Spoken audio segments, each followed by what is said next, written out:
Hi പ്രിയ സുഹൃത്തുക്കളെ, നമുക്കൊന്ന് ദോശ ഉണ്ടാക്കാൻ നോക്കിയാലോ. ചെറുതായിട്ട് ഞാൻ അടുക്കളയിൽ കയറിയിട്ട് കൊച്ചു കൊച്ചു ഐറ്റംസ് ഒക്കെ ഒന്ന് പരീക്ഷണം നടത്താറുണ്ട് കേട്ടോ. ഓക്കെ, ഇപ്പൊ നമ്മൾ ഉണ്ടാക്കുന്നത് അരിപ്പൊടി ദോശയാണ്. പിന്നെ ഞാൻ കുറച്ച് നേരത്തെ രാഗിപ്പൊടിയില്ലേ, അത് വെച്ചിട്ട് സൂപ്പർ ദോശ ഉണ്ടാക്കി വെച്ചിട്ട് നിങ്ങൾക്ക് കാണിച്ചു തരാം. പിന്നെ ഇത് നിങ്ങൾ വീട്ടിലുണ്ടാക്കുന്നുണ്ടെന്ന് എനിക്കറിയാം, ചുമ്മാ ഒന്ന് പറഞ്ഞെന്ന് മാത്രം കേട്ടാ. ഓക്കെ, നമുക്ക് ഒരു കയ്യിൽ വല്ല ഇതിലേക്ക് ഒന്ന് ഒഴിച്ച് നോക്കിയാലോ. അങ്ങനെ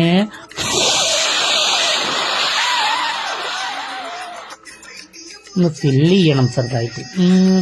ചിലപ്പോ ഇവന് 3 സ്റ്റാറായി മാറാൻ കേട്ടോ. 3 സ്റ്റാർ ദോശ, ഇല്ലെങ്കിൽ കാര്യമണ്ടനാവാം. രണ്ടും സംഭവിക്കാം. ഓക്കെ, എന്തായാലും ദോശയല്ലേ, നമുക്ക് ഇവനൊന്ന് മൂടി വെച്ച് കൊടുക്കാം കേട്ടോ.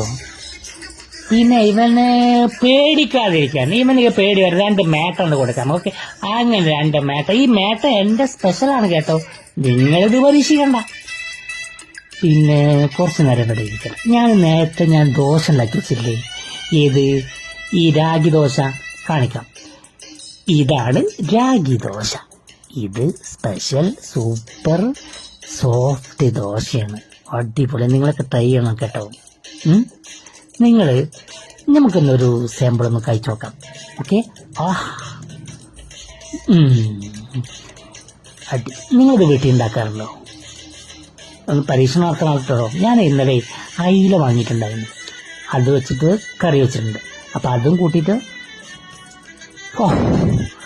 അയില കൂട്ടിയിട്ടൊന്ന് കഴിക്കാൻ സൂപ്പറാണ്. ഓക്കെ, വാ, ഇവനെവിടെ ഇരിക്കട്ടെ. നമുക്ക് നമ്മുടെ ദോശ ഒന്ന് മറിച്ച് നോക്കണ്ടേ, ഇവൻ എവിടെയായി